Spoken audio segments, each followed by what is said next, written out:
Although as Minister of National Defense, I had sighting reports of UFOs. I was too busy to be concerned about them at the time because I was trying to unify the Army, Navy, and Air Force into a single Canadian Defence Force. And that itself was a kind of battle to the finish. So this was not high on my agenda. But about 10 years ago, I started getting interested due to a young man from Ottawa sending me material on the subject. I told him I was too busy to read it, but he had confidence that someday I would. He sent me a copy of Colonel Corso's book, The Day After Roswell. It took me a while to get around to reading it, but I took it for my summer reading in 2005 and was really impressed with what was contained in it. And what I thought to myself is there are huge issues here, huge issues. And the American people and the people of the world have a right to know what's going on because they're part of it. It's not just an isolated thing. And so after confirming the contents of the book with a retired United States Air Force general, I accepted the invitation of Victor Vigiani, who's over here somewhere, and his cohort, Mike Bird, to speak to a symposium at the University of Toronto. And I said, UFOs are as real as the airplanes flying overhead. That gave me the dubious distinction of being the first person of cabinet rank in the G8 group of countries to say so unequivocally.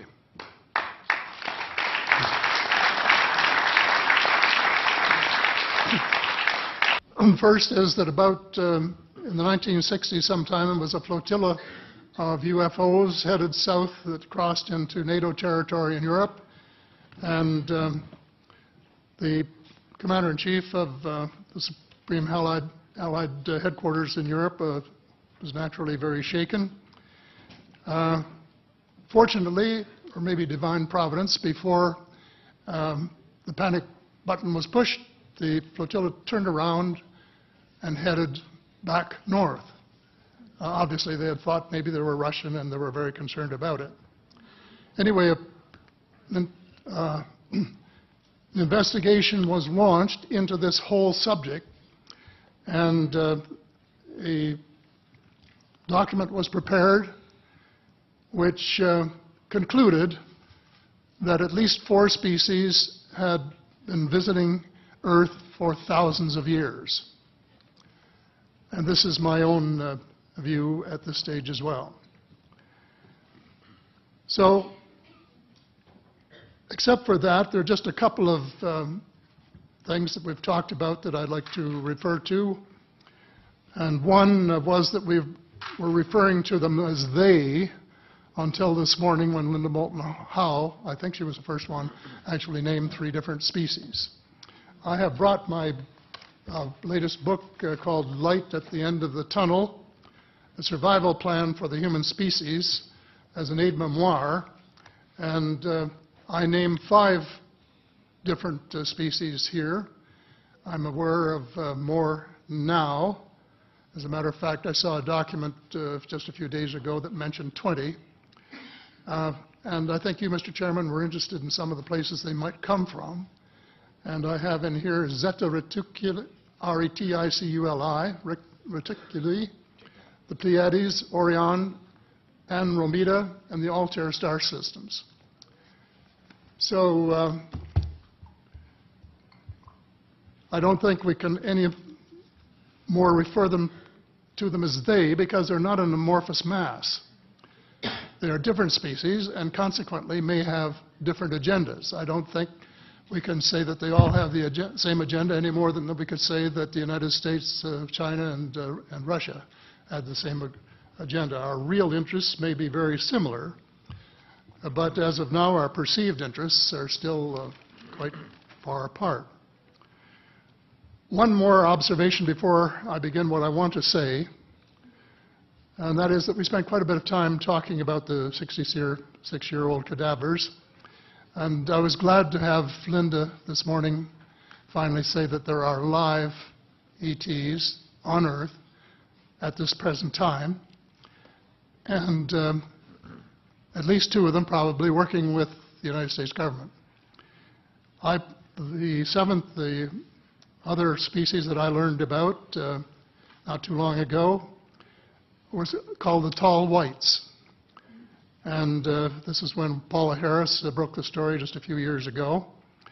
And through her good offices, I had the chance to talk for about 3 hours with former Airman Charles Hall and listen to this absolutely fascinating story of how he was working with, first of all, he was scared out of his skin, but after that, when he got to know them, how he was working with, and finally they became to trust each other and have a good working relationship with the tall whites at the gunnery range at Indian Springs in Nevada.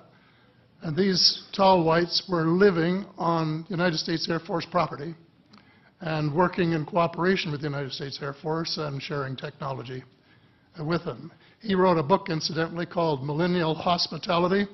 There are 4 different versions, but Paula says that Millennial Hospitality number 2 is the best. I think that's the one I read, and it's a very interesting read if you want to sort of get inside the problem of what it's like to bump into these people floating across the terrain in the desert.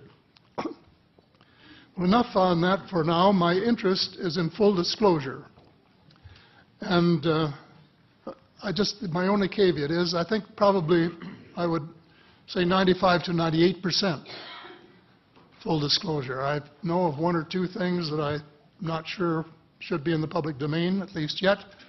They will be someday, I'm sure, but not maybe immediately. But just as children survive the idea of the Tooth Fairy and Santa Claus when they become adult, I think that tax-paying citizens are quite capable of accepting the new and broader reality that we live in a cosmos teeming with life of various sorts. The fact that some other civilizations are more advanced than we are may be humbling, but that could be a necessary step in our survival.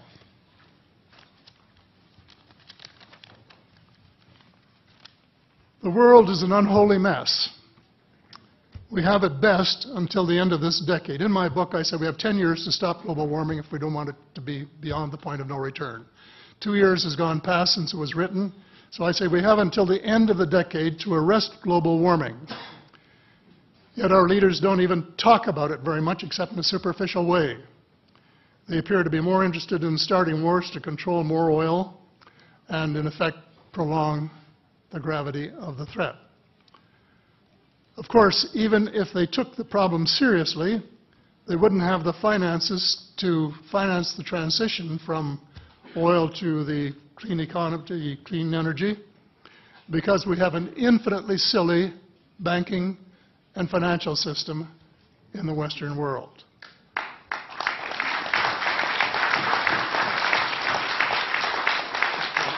And the United States Congress, I regret to say, is partly responsible, and I'd be glad to elaborate on that later if you're interested. And finally, they need the technology for clean energy. And it exists, and it's being kept secret by the same vested interests who control our destiny. Who are these vested interests, and what are they up to? Well, Senator, you were talking about a military junta. In my opinion, that is true, but I have broadened and deepened the definition to cabal, and the cabal comprises members of the Three Sisters: the Council on Foreign Relations, the Bilderbergers, and the Trilateral Commission, the International Banking Cartel, the Oil Cartel, members of various intelligence organizations, and select members of the military junta, who together have become a shadow government of not only the United States, but of much of the Western world. The aim of the game is a world government comprising members of the cabal who are elected by no one and accountable to no one. And according to Mr. Rockefeller, the plan is well advanced. Does this help you to understand why our civil rights are being taken away from us? I say us, because Canada too is included in the grand plan. And the mere attempt to pursue the impossible pits neighbor against neighbor and the state power structure against everyone. All of the freedoms won by the millions of men and women who fought and died in World War II are being flushed unceremoniously down the drain.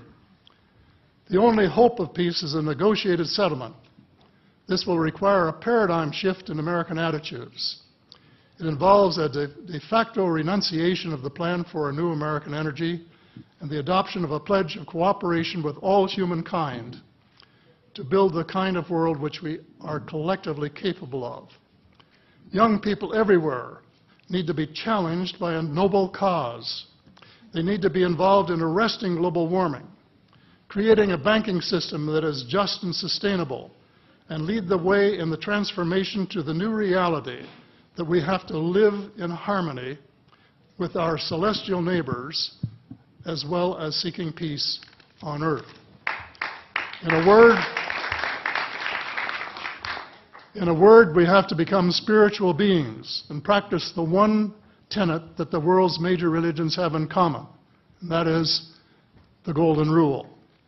In this field, too, and I just want to read one paragraph in this. This is from the late Dr. John Mack, an American secular Jewish psychiatrist who became a world leader in interviewing abductees, or experiencers, as he called them, came to this conclusion in a startling book, Passport to the Cosmos. Quote, although the aliens are not themselves gods, their behavior is sometimes anything but godlike.